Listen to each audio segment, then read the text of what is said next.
जब मैं इक़्तिदार से चली गई हूँ तो फिर शोर शराबा करने का फायदा नहीं। खान साहब ने 2.5 साल हुकूमत की, इसी खान साहब ने और इसी पाकिस्तान तहरीक इंसाफ ने कंटेनर पे चढ़ के बाजवा को जाने के बाद सवाल नहीं, जाने के बाद सवाल नहीं बनता। 2015 में मुल्क छोड़ने वाले नवाज शरीफ आज परसों चौथ उन्होंने एक प्रेस कॉन्फ्रेंस की अपनी बेटी के साथ, उसमें उन्होंने ये कहा है कि मैं आज भी ये सवाल कर रहा हूँ कि मुझे क्यों निकाला, चले जाए, क्यों निकाला, मैं कह रही हूँ ना, मुझे क्यों निकाला, ये इसके जवाब क्यों निकाला। जब आते हैं तो क्यों नहीं कहते कि भाई हमें कंधे पे बिठा के क्यों लाया। चले ऐसे कानून बनाए ना, ऐसे कानून बनाए ना, आप ऐसे कानून बनाए कि एस्टेब्लिशमेंट की मुदाखलत खत्म हो जाए। तब आपको कौन का बाप नजर आ रहा था? आप सोए हुए थे तब, आपको नजर नहीं आ रहा था। कानून बनाया, आप मुझे ये बता दें कि कौन का बाप बनाया, क्यों बनाया? अच्छा, आप दोनों लड़े नहीं, आप दोनों लड़े नहीं। आसिया कोई बात नहीं, नाजायज बाप हो गए। अस्सलाम वालेकुम, मैं हूं इब्रार हुसैन अस्तूरी और नाज़रीन, अदालतों से जाकर सियासत तक के मैदान में और इस्टेब्लिशमेंट से जाकर पुलिस तक क्या कुछ मामलात हो रहे हैं उस हवाले से डिस्कस करेंगे। हम सुप्रीम कोर्ट में मौजूद हैं। काजी फाइज़ ईसा साहब की एक्सटेंशन का मामला जो है वो गंभीर होता जा रहा है। एक्सटेंशन नहीं मिलने वाली है और जस्टिस मंसूर शाह का बहुत जल्द बतौर चीफ जस्टिस नोटिफिकेशन होने वाला है। इसके अलावा पाकिस्तान तहरीक इंसाफ 22 अगस्त को इस्लामाबाद में जलसा करने जा रही है। तैयारियां मुकम्मल हैं, लेकिन कुछ खदशात भी पाए जा रहे हैं। मेरे साथ मौजूद हैं आसिया कौसर और सुप्रीम कोर्ट की रिपोर्टर हैं। इसके अलावा सबीन मौजूद है, एक तो कोर्ट की बीट भी कर रही हैं आजकल सुप्रीम कोर्ट की, इसके अलावा पॉलिटिकल भी जो है अच्छी नॉलेज रखती हैं। तो सबसे पहले बात करते हैं आसिया से सुप्रीम कोर्ट के हवाले से कि अदलिया में क्या कुछ चल रहा है। आसिया ये बताएगा कि सुप्रीम कोर्ट में जो काजी फाइज़ ईसा साहब के आने से कबल ये एक तासुर था कि काजी फाइज़ ईसा साहब आएंगे तो सुप्रीम कोर्ट में दूध और शहद की नहरें बह रही हैं। वाकई कहीं आपको दूध और शहद की नहरें नज़र आईं? ये वैसी दूध और शहद की नहरें हैं जैसे आजकल जो है वो मरियम नवाज़ पंजाब के स्कूलों में बहाने की कोशिश कर रही हैं। ये वैसे ही दूध की नहरें बहने की बातें की गई थी काजी साहब की जानिब से। बड़े बड़े दावे हम हमेशा देखते हैं कि सियासतदान करते थे, अब हम देख रहे हैं कि जजेस की जानिब से भी बड़े बड़े दावे किए जाते हैं और बड़ी उम्मीदें वाबस्ता होती हैं। किसी भी मुल्क में अगर मैं बात करूँ कि आप उसकी तरक्की की बात करें, आप उसके इस्तेकाम की बात करें, आप उस मुल्क के अंदर अमन व अमान की बात करें, तो उसमें सबसे अहम किरदार जो होता है वो आपकी अदालतों का होता है। और अगर आपकी अदालतें और आपकी अदलिया इंसाफ प्रॉपर ना कर सके, इंसाफ का निज़ाम प्रॉपर मौजूद ना हो, तो यकीनी तौर पर ये सारी चीज़ें ख़त्म हो जाती हैं, अमन व अमान जो है वो ख़त्म हो जाता है। अभी आप पाकिस्तान की सूरत हाल देखें, हम किस दौर से गुजर रहे हैं, हम किस सिचुएशन से गुजर रहे हैं। आपको ये महंगाई और ये सारी चीज़ें, आपको क्या लगता है ये सारी चीज़ें इंटरलिंक्ड हैं? अदालतों ने सही फैसले सही वक्त के ऊपर दिए होते तो शायद आज हम इस सिचुएशन में ना खड़े होते, आज हम इस महंगाई के तूफ़ान से ना लड़ रहे होते। हम ये इल्ज़ाम जो है वो सरासर सियासतदानों को और हुकूमतों को तो दे रहे हैं, लेकिन इसमें कहीं ना कहीं हमारी अदलिया भी मेरे नज़दीक जो है वो ज़िम्मेदार है, क्योंकि वक्त पर सही फैसले नहीं दिए गए। अगर वक्त पर सही फैसले दिए जाते तो सिचुएशन ज़रा डिफरेंट होती। अब आप यहाँ पर देख लें, हर जगह आपने देखा इससे कबल के इक़्तिदार की जंग है, चाहे ऐवान के अंदर हो, चाहे इस्टेब्लिशमेंट हो, चाहे दीगर इदारे हों। अब हम देख रहे हैं कि वही इक़्तिदार की जंग जो है वो सुप्रीम कोर्ट के अंदर भी छिड़ी हुई है। काजी फाइज़ ईसा साहब को जो है वो एक्सटेंशन चाहिए।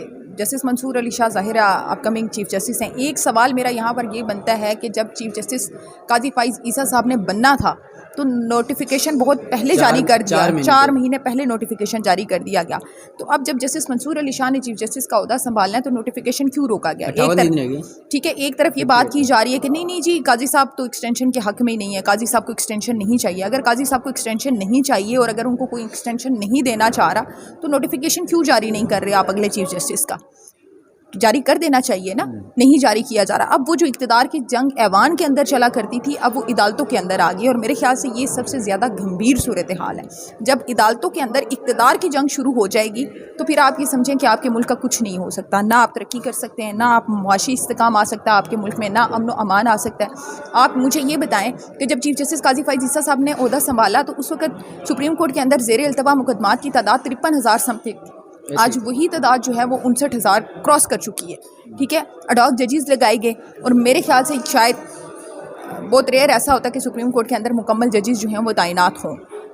उमर अता बंदयाल साहब की अगर हम बात करें तो उनके दौरे जब वो चीफ जस्टिस थे तो तब भी जो है वो जजेस की तादाद कम थी, 2 सीट्स खाली थी, पूरी नहीं थी। अब 17 जजेस भी पूरे हैं, अडॉक जजेस भी आ चुके हैं। आप सुप्रीम कोर्ट की हालत देखें, कौन से फैसले कर रहे हैं? आपके सियासी फैसले करने के लिए आए हैं सिर्फ, आपके सिर्फ अपनी सियासी जमातों को फैसिलिटेट करने के लिए चीफ जस्टिस बने हैं। आप मफाद आमा के मसाइल को क्यों नहीं देखते? आप अवाम के मसाइल को क्यों नहीं देखते? फिर जो फैसले दिए गए और जिस तरह से चीफ जस्टिस काजी फाइज ईसा के फैसलों के ऊपर तनकीद की गई, टू बी वेरी ऑनेस्ट, जब मैं आपको बताऊं कि मुझे ये उम्मीद थी, जितना मैं इस कोर्ट को एक अरसे से कवर कर रही हूँ, तो जब चीफ जस्टिस काजी फाइज ईसा साहब ने ओहदा संभालना था तो मेरे नज़दीक मुझे ये लग रहा था कि ये खूबसूरत तरीन और इंसाफ से भरा हुआ टन्योर होगा चीफ जस्टिस काजी फाइज ईसा का, और शायद ये पाकिस्तान में सुप्रीम कोर्ट के वो वाहिद चीफ जस्टिस होंगे जो मुकम्मल इंसाफ करेंगे और जो बिल्कुल बाइस नहीं होंगे। लेकिन सिचुएशन उसके बिल्कुल बरखिलाफ मैंने देखी। मतलब वो जो मेरी उम्मीदें, मैं अपनी ज़ाती अगर बात करूँ, अवाम को तो आप साइड पे रहने दें, वो जो मेरी उम्मीदें थी कि यहाँ से इंसाफ होगा, वो मैंने होते हुए यहाँ पर नहीं देखा। आप वही पॉलिसी अपना रहे हैं जो इक़्तिदार के अवानों में अपनाई जाती है। तो अगर आप वही पॉलिसी अदालतों के ऊपर अपनाएंगे तो फिर आप कहाँ जाएंगे? आपका केसेस के ऊपर ध्यान नहीं है, इतने केसेस पेंडिंग पड़े हुए हैं, स्ट्रेटजीज़ आपके पास मौजूद नहीं है, एतराज़ात आप पे उठ रहे हैं। हर दूसरे केस में जो है वो चीफ जस्टिस काजी फाइज ईसा के ऊपर जो है वो एतराज़, लेकिन फिर भी उन्होंने उस बेंच के में बैठना है। जब उमर अता बंदियाल साहब थे तो 5 महीने चीफ जस्टिस काजी फाइज ईसा साहब ने जो है वो कोई मुकदमा नहीं सुना। क्यों जी? प्रैक्टिस एंड प्रोसीजर इंप्लीमेंट होगा, ठीक है। आज खुद नोटिस चीफ जस्टिस से ले लिया, साबिक चीफ जस्टिस उमर अता बंदियाल ने लिया तो काजी साहब बुरा मान गए। आप आज खुद नोटिस के ऊपर आज खुद नोटिस ये जा रहे हैं, केसेस के ऊपर केसेस, आप पीटीआई बार बार एतराज़ कर रही है। तो क्यों आपको पीटीआई के केसेस का फैसला करना है? किसी और जज को दे दें, किसी और बेंच में केस मुंतकिल कर दें। आप क्यों आप इस सारी कंट्रोवर्सी में खुद को जो है वो कर रहे हैं? फिर अब उस कंट्रोवर्सी के बाद एक नई कंट्रोवर्सी शुरू हो गई जी, एक्सटेंशन। आपने नई एक्सटेंशन लेनी, आप कौम के सामने आए, आप बाकायदा तौर पर बताएं कि मुझे नहीं चाहिए एक्सटेंशन। हमें भी पता चले ना कि वो कौन लोग हैं जो आपको एक्सटेंशन ज़बरदस्ती देने की कोशिश की। वैसे आसिया, इस हवाले से मैं पहले अपने सदर हैं जो प्रेस एसोसिएशन सुप्रीम कोर्ट के, अकील भाई, उनसे कुछ दिन पहले हमने व्लॉग किया था, तो अकील भाई को कुछ अंदर के ज़राए से ये कंफर्म हुआ कि काजी फाइज ईसा साहब ने हुकूमत को, वफाकी वज़ीर कानून आज़म नज़ीर तारड़ को, उसके अलावा अता तारड़ जो वज़ीर इत्तलात हैं, दोनों को, और फिर अटॉर्नी जनरल मंसूर उस्मान ऐवान को बुला कर ये कह दिया इन लोगों को कि मैंने कोई एक्सटेंशन नहीं लेनी। उसके बावजूद हुकूमत बज़िद है कि हमने एक्सटेंशन देनी है। और दूसरी तरफ से हुकूमत, आपको पता है एक मुकदमा चल रहा है सुप्रीम कोर्ट में जो मुबारक अहमद सानी से मतलब, उस केस में तो मुस्लिम लीग नून बाकायदा तौर पर एक फरीक बन के काजी साहब के खिलाफ आई हुई है। एक तरफ हुकूमत यहाँ पे जा रही है, दूसरी तरफ वो एक्सटेंशन की बातें कर रही हैं। काजी साहब ने भी खुल के कह दिया, तो उसके बाद अब तो बात ही ख़त्म होनी चाहिए। देखिए, बात इस तरह से ख़त्म नहीं हो सकती। रही बात हुकूमत की, तो हुकूमतों का काम है आपको उलझाना। हुकूमतें अवाम को भी उलझाती हैं, इदारों को भी उलझाती हैं, इदारों के सरबराहों को भी उलझाती हैं। वो अपना मफाद देखती हैं, अपना फ़ायदा देखती हैं। आज पाकिस्तान तहरीक इंसाफ का फ़ायदा चीफ जस्टिस काजी फाइज ईसा से जुड़ा है, तो नून लीग का फ़ायदा अगर चीफ जस्टिस काजी फाइज ईसा के साथ जुड़ा है तो वो उनके साथ खड़ी है। कल को अगर मंसूर अली शाह साहब आ जाते हैं, चीफ जस्टिस बन जाते हैं और हुकूमत को उनसे फ़ायदा होगा तो उनके साथ जुड़ जाएगी, इनके अगेंस्ट चली जाएगी। रही बात मुबारक सानी वाले केस के फ़ैसले की, तो वो यकीनी तौर पर उस पर अभी मेरे ख्याल से नज़रसानी की शायद दोबारा जो है वो कुछ दरख्वास्तें भी आएंगी, कुछ ना कुछ उसमें जो है वो चीज़ें। आसिया, सॉरी आपकी बात मैं काट रहा हूँ। मुबारक सानी केस ये थोड़ा सा मुनफरद केस है। उसकी वजह यह है कि सुप्रीम कोर्ट में माजी अगर मैं थोड़ा सा खंगाल लूँ तो जो दूसरी नज़रसानी का कंसेप्ट है वो सुप्रीम कोर्ट के अंदर नहीं है। अब ये एक मुतफरिक दरख्वास्त के तौर पर पंजाब हुकूमत आई है कि आपने जो फ़ैसला सुनाया था उस फैसले में कुछ पैराइयाँ हैं उन पर तब्दीली की जाए। तो ये पहला मुकदमा होगा, इसमें दोबारा वो बेंच बैठ कर दूसरी बार मामले को देखेगा नज़रसानी ख़त्म होने के बाद भी। तो देखते हैं कि ये क्या मामला है। लेकिन अदालतों में जो मामला चल रहे हैं, जिस तरह आसिया ने बात की, सबीना हमारे साथ मौजूद हैं। 22 अगस्त को पाकिस्तान तहरीक इंसाफ बिल आखिर इस्लामाबाद जलसे के लिए तैयारियां मुकम्मल कर चुकी है। क्या कुछ चल रहा है और ख़ास तौर पर पाकिस्तान तहरीक इंसाफ इस वक्त अंदरूनी इख्तलाफात का शिकार भी है। सबीन, क्या चल रहा है? प्लानिंग्स कंप्लीट हो गई हैं? इमरान खान ने क्या कहा है? और क्या पाकिस्तान तहरीक इंसाफ का ये जलसा जो एक तासुर था इस्लामाबाद के कामयाब जलसे होते थे, क्या वही कामयाबी बरकरार रहेगी या हो सकता है हुकूमत या जो इस्टेब्लिशमेंट है वो इस जलसे को करने देंगे, नहीं करने देंगे? अभी भी सवालात उठ रहे, तो क्या कुछ मालूमात आपके पास? इब्रार, जो आपने कहा कि अंदरूनी इख्तलाफात हैं वो बिल्कुल हैं। तहरीक इंसाफ में 3-4 धड़े बने हुए हैं इस वक्त। जो मौजूदा क़यादत है जिसमें चेयरमैन का एक सेपरेट ग्रुप है, अपोजिशन लीडर का एक सेपरेट ग्रुप है, इसके अलावा बाकी जो ग्रुप्स हैं वो सेपरेट है। और जहाँ तक बात रही जलसा कामयाब होने की, तो जलसा किसी सूरत कामयाब नहीं होगा, क्योंकि पाकिस्तान तहरीक इंसाफ के जलसे, अगर एक रैली कामयाब हुई थी और एक जलसा कामयाब हुआ, तो जब से इमरान खान गिरफ्तार हुए हैं, एक रैली जो कामयाब हुई थी उसकी मेन वजह शेर अफजल मरवत थे, जो अपने साथ एक पूरी फ़ौज लेकर आए थे पेशावर से। शेर अफजल मरवत को चूँकि इस वक्त पाकिस्तान तहरीक इंसाफ की जो मौजूदा क़यादत है, जिसमें बैरिस्टर गौहर हैं, उमर अयूब हैं, इसके अलावा बाकी शिबली फराज हैं, ये मेन नाम है, बाकी भी हैं, वो शेर अफजल मरवत को उस तरह से बर्दाश्त नहीं कर पा रहे, क्योंकि वजह ये हो सकती है कि शायद शेर अफजल मरवत ने जब जैसे ही जो है वो ज्वाइन किया था, तो शेर अफजल मरवत बहुत तेज़ी से जो है उनका फेम बढ़ा था, लोग उनकी फ़ैन फॉलोइंग बहुत ज़्यादा हुई थी। एक उनका अंदाज़ बयान ऐसा है, दूसरा उनका एक्सेंट इस तरह का है, और वो कोई ना कोई बात जो है वो मज़ाकिया अंदाज़ में भी कर देते हैं, तो शायद ये एक वजह आप इसको कह सकते हैं। तो मौजूदा इख्तिलाफ़ात जो हैं वो ये, एक तो शेर अफजल मरवत की जो पार्टी की रुकनीत है, उस हवाले से आप देख लें कि उनकी मौतली का नोटिफिकेशन जो है, इमरान खान ने गले मिले उसी नडियाला जेल में, शेर अफजल मरवत के साथ तो मामला तय हो गए।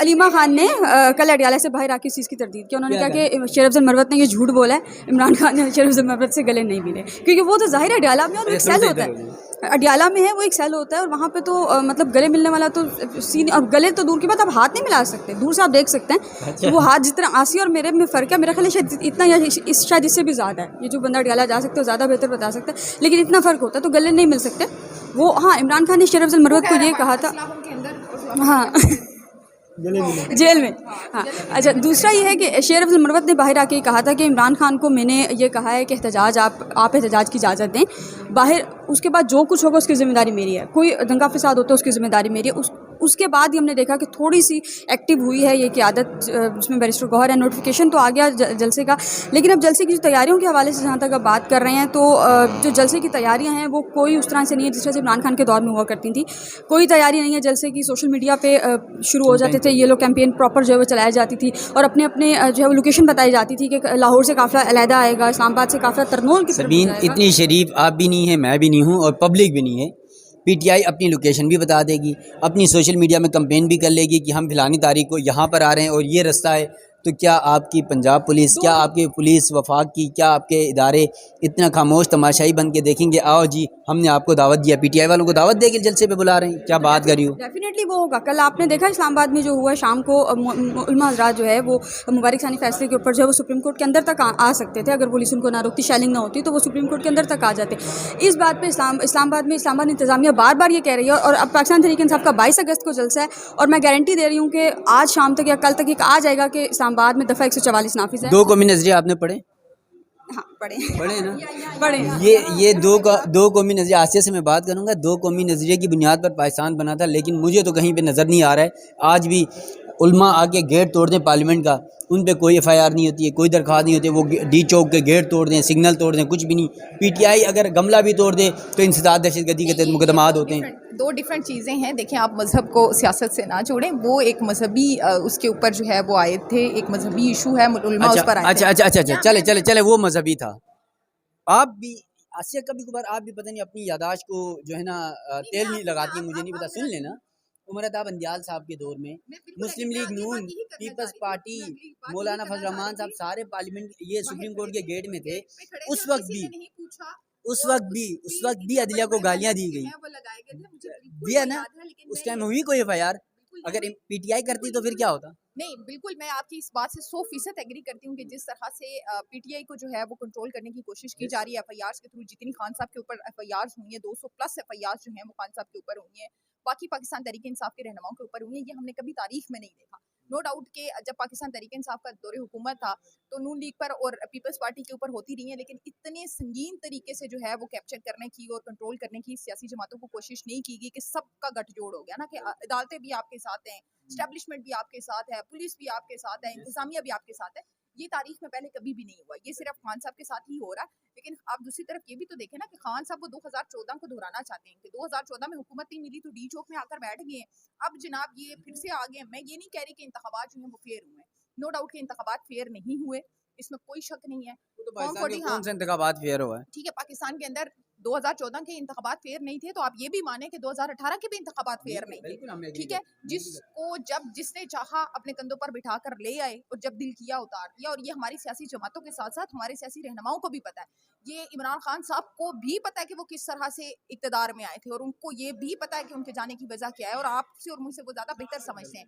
उनको माजी का भी इल्म था, उनको हाल का भी इल्म था। मेरा सवाल ये है, मेरा एतराज़ ये है कि जब आप इक़्तिदार में होते हैं तो आप तब ये बातें क्यों नहीं करते? तब आपको ये चीज़ें क्यों नहीं नज़र आती कि इलेक्शन फेयर नहीं हो रहे, एस्टेब्लिशमेंट की इन्वॉल्वमेंट है, आप लोगों को कंट्रोल किया लेकिन जा रहा ये है, बातें हुकूमत के इमरान फैसलों को खान ने की इस्टेब्लिशमेंट के। आज मुझे ये बताएं, आप 2018 के इंतखाबात के बाद नून लीग और पीपल्स पार्टी एस्टेब्लिशमेंट को जो है वो ब्लेम करती रही, आपके सामने की बात है। पीटीआई खुश थी। अब जब 2023-24 में जब दोबारा 24 में हुए, ये फरवरी में जब इलेक्शन हुए, नून लीग और पीपल्स पार्टी इक़्तिदार में आ गई तो जो है वो पाकिस्तान तहरीक इंसाफ बरस पड़ी एस्टेब्लिशमेंट के ऊपर। आपने इतनी स्पेस दी क्यों एस्टेब्लिशमेंट को? और फिर जब आपका टाइम आता है तो आप इनकार करें ना कि हम आपके कंधों पर बैठ कर नहीं आसिया, आएंगे। दो सियासी जमातों को पिछले 35 से 40 साल मिले, 3 बारियां उन्होंने ली। देखें, एक दो हुकूमत में इंसान से गलतियां हो सकती है, और इमरान खान को तो सिर्फ 2.5 साल मिले थे, उसमें उसने गलतियां बहुत की होंगी। अगर नेक्स्ट टाइम उन्हें मौका आप मिलता चाह है, रहे हैं वो कि उनको गलतियों का मजीद मौका दिया जाए। ताकि वो पीछे ना रह जाए ना। देखें, कंपटीशन लगा हुआ है कि दो सियासी जमातों ने नहीं, काफी सारी कर ली है, तो इमरान खान साहब की थोड़ी कम है तो वो भी कर फिर रहे हैं। आपने मान साहब, आप आदम इत्माद लेके नहीं आते इमरान खान का। वैसे ही जो जिस तरह के हालात हो रहे थे, वो एक जमहूरी अमल था, उसको अपना करें। आदमी एतमाद मौलाना जब भी फजल रहमान आया, साहब का इंटरव्यू मेरी आपने बात सुना सुने, था? मैंने मौलाना फजल रहमान साहब का मैंने इंटरव्यू इंटरव्यू आपने सुना, सुना? समा को जो दिया, मेरी गुजारिश मौलाना सुने, साहब ने मेरी क्या कहा गुजारिश था? तो सुने ना, मौलाना मेरी साहब ने गुजारिश क्या सुने, कहा था? मेरी गुजारिश मौलाना साहब ने क्या आप कहा पहले था? मेरी गुजारिश सुने, मैं आपको बताती हूँ। तहरीक अदम एतमाद आई, हम सब मानते हैं, बिके हैं, एमएनएस भी बिके हैं, सेनेटर्स भी बिके, सब बिके हैं। किसके कहने पे आदम इत्माद लाई गई? जिसके कहने पर भी बाजवा लाई साहब गई, के आप नाम लेना। बाजवा साहब के कहने पर लाई गई, तो आप मौलाना बाजवा साहब ने साहब के कंधों पर मौलाना बैठकर आए क्यों? आप मौलाना आए क्यों बाजवा साहब के कंधों पर बैठ के? मौलाना साहब ने आप तो ना कहा आते बाजवा साहब के कंधों पर बैठ के, बाजवा साहब के कंधों पर बैठ के आप वही इक़्तिदार में गलती आए तो हैं, बाजवा साहब थक गए, उन्होंने आपको कंधे से उतार दिया। उसी की That's सजा it। तो वो अब भुगत रहे हैं आज। तो भुगतनी चाहिए ना। तो जब मैं आप तो गलती यही कह रहा करेंगे, देखें आप, मैं पाकिस्तान तहरीक इंसाफ के खिलाफ नहीं हूँ, या मैं नून लीग या पीपल्स पार्टी को डिफेंड नहीं कर रही। माजी में जो गलतियां पाकिस्तान पीपल्स पार्टी की जानिब से और मुस्लिम लीग नून की जानिब से की गई, वो आज उनका खमियाजा हम भुगत रहे हैं। ठीक है, खान साहब की 2.5 साल की गलतियों का खमियाजा भुगत रहे हैं। आप खान साहब को एक और चांस दें, मजीद 2.5 साल दें, मजीद 5 साल दें, मजीद गलतियां वो करें, लेकिन आप उन पर तनकीद तो करें। आप देखें, अगर आप गलत काम करेंगे तो हम वो तनकीद वजह भी है, करते हैं। अगर यही हमने स्ट्रेटेजी शुरू से अपनाई होती कि जो भी सियासी हुकूमत होती, जो भी जमहूरी अमल के जरिए इक़्तिदार के अमानों में पहुंचता, हम उनके गलत को गलत और सही को सही कहते, तो हम तो आज गलत हम यहाँ कहते हैं। ना खड़े आसिया होते। आसिया हम तो आज गलत हम कहते यहाँ हैं। ना खड़े होते। 2018 का इलेक्शन हम खुद कहते हैं धांधली ज़्यादा इलेक्शन था, मैं तो कहता हूँ। तो कहते हैं ना, तो हाँ। अब 2018 का गांधी ज़्यादा इलेक्शन था, खान साहब ने उसको एंजॉय किया, प्रोटोकॉल भी एंजॉय बिल्कुल किया। गलत किया, गलत 57 किया, रुपए में, गलत 50 किया। रुपए, 57 रुपए में वो पार्लियामेंट से बनी गाला हेलीकॉप्टर के जरिए पहुंचते रहे हैं ना। कोई बात नहीं, ठीक है, आज कौन से पहुंचते उधर रहे ना। 20 रुपए में लेटर वाला पे ठीक है, हेलीकॉप्टर से पहुंचते मरियम रहे, तो साहिबा आपको पहुंची। मिर्चें किस बात की लगी हुई हैं? आपको इक़्तिदार मिले तो ठीक है। 2014 में खान साहब की सबसे बड़ी गलती कि 2014 में अगर खान साहब पार्लियामेंट के अंदर बैठ के उन्होंने ऑपोजिशन की होती, तो वो 2018 की हुकूमत को बहुत बेहतर अंदाज में निभा सकते थे, संभाल आइडिया हो सकते सकता था। थे, ये आइडिया इस हो बात से मैं सकता एग्री था, करता हूँ, और इस शायद बात वो से इस मैं एग्री तरीके अदम एतमाद से भी बच सकते, वो अपने लोगों को कंट्रोल कर सकते, अपने लोगों को एतमाद में रख सकते। लेकिन खान साहब ने सबसे बड़ी गलती की। खान साहब का हाल उस बैक बेंचर की तरह है जिसे पूरा साल जो है वो क्लास में नहीं बैठना है, एंड पे बैठे रहना और बाद में कहना चाहिए तो आउट ऑफ सिलेबस आ गया। ठीक है, आउट ऑफ सिलेबस ही आएगा ना। जब इमरान तुसी खान साहब पार्लियामेंट वैसे च भी आउट बैठे ऑफ सिलेबस हैं, ये तो तुसी जो पार्लियामेंट से बैठे ही नहीं, तो अनु पता ही नहीं हुकूमत चलती कि मैं, तो फिर इसी तरह होगा ना। आप मुझे ये बताएं कि आप आमिर कियानी को जानते होंगे, बहुत बड़ा स्कैंडल उनका रहा, 400 अरब रुपए का अदवियात की जी कीमतों जी, में। अदवियात की कीमतों वाला। 4 दिन के बाद इमरान खान साहब ने उसको पार्टी का सरेंडर कर जनरल दिया, जनरल सरेंडर कर सेक्रेटरी दिया, बना दिया। बिल्कुल, क्यों बिल्कुल बनाया? कर दिया, फिर बिल्कुल आप कर किस दिया, तरह कह रहे हैं कि बिल्कुल खान कर साहब दिया। जनाब करप्ट नहीं है, और खान साहब ने पैसे अपनी जेब में भले नहीं डाले, लेकिन इर्द गिर्द हर एक की जेब में गए। खान साहब के दौरे हुकूमत में फर्क सिर्फ ये था कि जो काम नून लीग की हुकूमत में 500 रुपए में होता था, वो खान साहब की दौरे हुकूमत में 5000 का होता रहा। अच्छा। करप्शन में और कोई फर्क नहीं आया कि आप ये कहेंगे जी खान साहब ने नहीं लिए, नहीं लिया। हम मान लेते हैं कि खान साहब ने नहीं लिए, लेकिन उनके अंडर जितने काम कर रहे थे उनकी सारों की रिस्पॉन्सिबिलिटी खान साहब के ऊपर आती है, क्योंकि वो खान साहब की पार्टी का हिस्सा है और खान साहब पार्टी के सरबराह थे। तो ये बैक बेंचर्स की तरह अगर आखिरी कोने में ना बैठे ना, अभी भी यही हरकतें कर रहे हैं। अभी भी पार्लियामेंट के अंदर पाकिस्तान तहरीक इंसाफ बैठने के लिए तैयार नहीं है। आप बैठे तो सही, आप पार्लियामेंट के मामला अब को तो बैठ समझें गए, तो अब तो सही। बैठ गए, आप समझें उनके अब तो बैठ मामला को, गए। आप देखें तो सही कि पार्लियामेंट कैसे चलती है। खाली अवाम का नारा लगाई जा रहे हैं, ढोल पीटी जा रहे हैं। पाकिस्तान तहरीक इंसाफ ने भी तो आने से पहले बहुत बड़े बड़े दावे किए थे, और मेरे अब्बा जी आज भी खान साहब से सिर्फ इस वजह से नाराज हैं कि इसने इतने बड़े बड़े दावे किए और एंड पर इन चबलों के सर पर हमें छोड़कर चले गए। अब्बा की नाराजगी इधर निकाल रही हूँ। नहीं, मैं वैसे आपको एक बात बता रही हूँ ना कि 2018 में मेरे पूरे घर वालों ने पाकिस्तान तहरीक इंसाफ को वोट दिया, और आज जितनी नफरत शायद इमरान खान से वो करते हैं, शायद ही दुनिया में कोई करता हो। और उसकी रीजन सिर्फ ये है कि इनकी पॉलिसीज, इनकी स्ट्रेटजीज, इनका ठीक है। आपने पब्लिक के साथ जो दावे किए, जो वादे किए, कोई एक बता दें कि जो खान साहब ने पूरा किया। आप दूध शहद की नहरें क्यों बहाते हैं? आपको पता है कि नहीं भाई जा सकती पाकिस्तान के अंदर दूध नहर? चलो सबीन से पूछते हैं। सबीन तकरीरन मुझे सिर्फ इसी इसका जवाब दें। ये जो कुछ हो रहा है, आपने सारा मलबा जो है वो पिटे पे भी डाला, बाकी जमातों को भी रगड़ा दिया है। मुझे सिर्फ ये बताएं कि जब से पाकिस्तान बना है, कोई एक फेयर इलेक्शन हुआ या जो कोई आ रहा है, जब से पाकिस्तान बना है आज तक, इस मौजूदा हुकूमत भी, ये किसके कंधे पे आती है? जिसके कंधे पे आती है वो फेयर इलेक्शन क्यों नहीं होने देते? आपने अदम एतमाद की बात की, आपने अदम एतमाद, सुन ले मैं छोटा सा सवाल है, आप इस सुप्रीम कोर्ट की बीट के लिए अगर किसी के कंधे पर बैठ के आई हैं तो उसके पास आप इख्तियार है कि वो जब चाहे आपको उस कंधे से उतार के वापस निकाल दे। मैं एक एग्जांपल के तौर पर आपको बता रही हूँ ना, ठीक है? इस ब्रिज को जब इन सियासतदानों ने इख्तिदार पे बैठना होता है तो ये इख्तिदार पे बैठ कर ये ब्रिज तोड़ा जा सकता है। यार मेरी बात सुने, मेरी सुप्रीम कोर्ट की बीट का मुल्क से कोई ताल्लुक नहीं। सुप्रीम कोर्ट की बीट ना मेरे दफ्तर का इख्तियार था, मेरे ब्यूरो चीफ का इख्तियार था। मैं वैसे एक एग्जांपल के तौर पर कह रही हूँ ना, मैं आप इंतहाई माजरत के साथ में ये एग्जांपल अपने ऊपर ले लेती हूँ। फॉर एग्जांपल मैं आई हूँ, मैं अगर सिफारिश करवा के सुप्रीम कोर्ट की बीट लेकर आ गई हूँ तो वो सिफारिश मेरे पीछे से हटेगी तो मैं डैमेज तो होंगी, ठीक है? अब मेरा काम क्या बनता है कि जब मैं आ गई हूँ या तो मैं अपनी कारकर्दगी से मैनेज करूँ और उस वक्त उस सिफारिश को हैंडल करूँ, नहीं तो फिर जाने के बाद मेरा सवाल करना नहीं बनता। जब मैं इक़्तिदार से चली गई हूँ तो फिर शोर शराबा करने का फायदा नहीं। खान साहब ने 2.5 साल हुकूमत की, इसी खान साहब ने और इसी पाकिस्तान तहरीक इंसाफ ने कंटेनर पे चढ़ के बाजवा को जाने के बाद सवाल नहीं, जाने के बाद सवाल नहीं बनता। 2015 में मुल्क छोड़ने वाले नवाज शरीफ आज परसों चौथ उन्होंने एक प्रेस कॉन्फ्रेंस की अपनी बेटी के साथ, उसमें उन्होंने ये कहा है कि मैं आज भी ये सवाल कर रहा हूँ कि मुझे क्यों निकाला, चले जाए क्यों निकाला, मैं कह रही हूँ ना, मुझे क्यों निकाला, ये इसके जवाब क्यों निकाला? आसिया जब आते हैं तो क्यों नहीं कहते कि भाई हमें कंधे पे बिठा के क्यों लाया?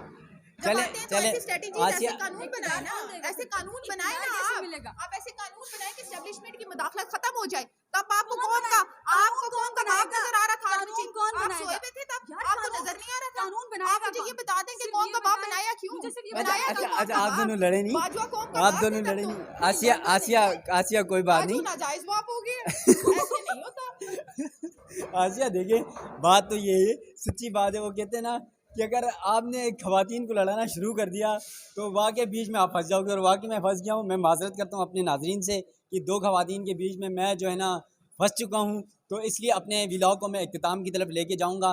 एक तरफ अदलिया में जो कुछ हो रहा है, जिस तरह आसिया ने बात की, यकीनन इंतहाई गलत हो रहा है, क्योंकि अदलिया पर पब्लिक का एतमाद होता है, अवाम का एतमाद होता है। अदलिया से ही लोगों को इंसाफ की तवक्को होती है और बिल आखिरी वो दरवाज़ा होता है जहाँ पर आम शख्स आता है और कहता है कि मैं अदालत जाऊँगा, और अदालत में अगर इंसाफ नहीं मिलता है, सिर्फ सियासी ही मुकदमात लगने हैं, तो फिर आवाम का क्या होगा? यकीनन इस बात से एग्री कर सकते हैं। बाकी नून लीग, पीपल्स पार्टी, PTI आने जाने वाली सियासी जमातें हैं।